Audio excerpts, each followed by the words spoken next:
Hello everyone, welcome to Honey Hum Kitchen. ఇవాళ నేను ఎంతో simple and tasty recipe chicken pulao ఎలా చేయాలో చూపించేస్తాను. చూసేద్దామా మరి? Let's go.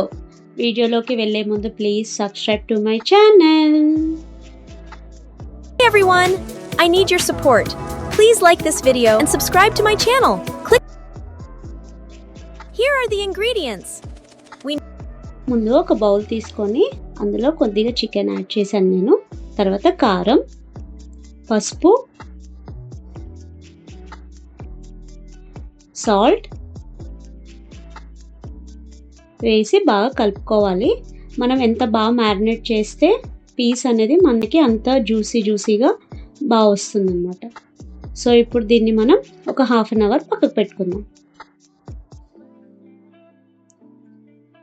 తర్వాత కుక్కర్ తీసుకొని స్టవ్ వెలిగించి అందులో ఒక 3 స్పూన్స్ వరకు గీ యాడ్ చేసుకున్న తర్వాత హోల్ గరం మసాలా, తర్వాత ఒక 3 పచ్చిమిర్చి వేసి వన్స్ కలుపుకోవాలి. తర్వాత కరివేపాకు, ఆనియన్స్ వేసి కలుపుకున్న తర్వాత ఈ ఆనియన్స్ అనేవి లైట్ గోల్డ్ కలర్ వరకు రావాలి మనకి.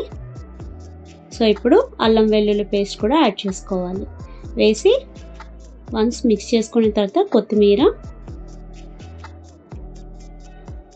వేసి కలుపుకున్నాక సో ఇంట్లో టొమాటో కూడా యాడ్ చేసి వన్స్ కలుపుకోవాలి మనం. సో ఇప్పుడు ఇది బాగా మగ్గిపోయాయి కదా. ఇప్పుడు సరిపడినంత కారం అనేది మన టేస్ట్కి తగ్గట్టు వేసుకోవాలి. ముందు మనం పచ్చిమిర్చి యాడ్ చేసుకున్నాం కాబట్టి గరం మసాలా అనేది యాడ్ చేసుకోవాలి మనం. తర్వాత ఇప్పుడు మ్యారినేట్ చేసిన చికెన్ ఉంది కదా, అది ఇందులో మనం వేసుకోవాలి.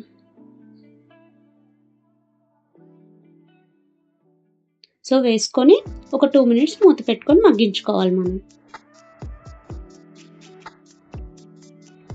చూసారా, చికెన్ అనేది మనకి బాగా కొద్దిగా ఫ్రై అయింది కదా. ఈ స్టేజ్లో మనం ఏంటంటే ఒక 2 స్పూన్స్ గడ్డ పెరుగు అనేది వేసుకోవాలి. అప్పుడు టెక్స్చర్ క్రీమీగా చాలా బాగుంటుంది. వేసుకొని వన్స్ మంచిగా మిక్స్ చేసుకోవాలి. సో ఇప్పుడు మళ్ళీ ఒక 2 మినిట్స్ మూత పెట్టుకొని ఆయిల్ పైకి తేలేంత వరకు మగ్గబెట్టుకోవాలన్నమాట మనం. సో ఇది వన్స్ మళ్ళీ కలుపుకొని ముందుగా మనం రైస్ అనేది ఒక 1 అవర్ నానబెట్టాను, నార్మల్ రైస్ మనది. సో ఇది నేను వేసుకొని వన్స్ కలుపుకున్నాను నేను.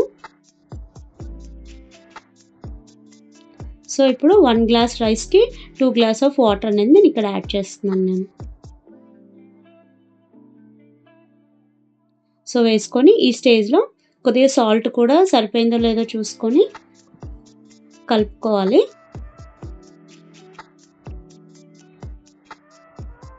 కొద్దిగా లెమన్ అనేది యాడ్ చేసుకోవాలి ఇందులో. లెమన్ ఎందుకు యాడ్ చేస్తామంటే మనకి నీచు వాసన ఏదైనా సరే ఉన్నా ఆ ఫ్లేవర్ అనేది పోతుంది మనకి. సో ఇలా మూత పెట్టుకొని ఒక 3 to 5 విజిల్స్ వచ్చే వరకు ఉంచాలన్నమాట. చూసారా మనకి టెక్స్చర్ ఎంత బాగా వచ్చిందో. మనకి ఎప్పుడైనా సరే పులావ్స్ అవని బిర్యానీస్ అవని సైడ్ నుంచి నిదానంగా కలుపుతూ ఉండాలి. మధ్యలో పెడితే మనకి రైస్ అనేది విరిగిపోతుంది. సో అది చూసుకుంటూ కలుపుకోవాలి. చూసారా ఎంతో టేస్టీ అయిన చికెన్ పులావ్ నా స్టైల్లో ఎలా రెడీ చేశానో. ఇది వేడిగా ఆనియన్స్ పక్కన లెమన్తో సర్వ్ చేసుకొని తింటే చాలా చాలా బాగుంటుందండి. ఇంటికి ఎవరైనా గెస్ట్ వచ్చినప్పుడు కూడా ఈజీగా ప్రిపేర్ చేసేయచ్చు. ఇది ట్రై చేసి మీరు కూడా ఎలా ఉందో నాకు కింద కమెంట్ సెక్షన్లో కమెంట్ చేయండి. So much for watching.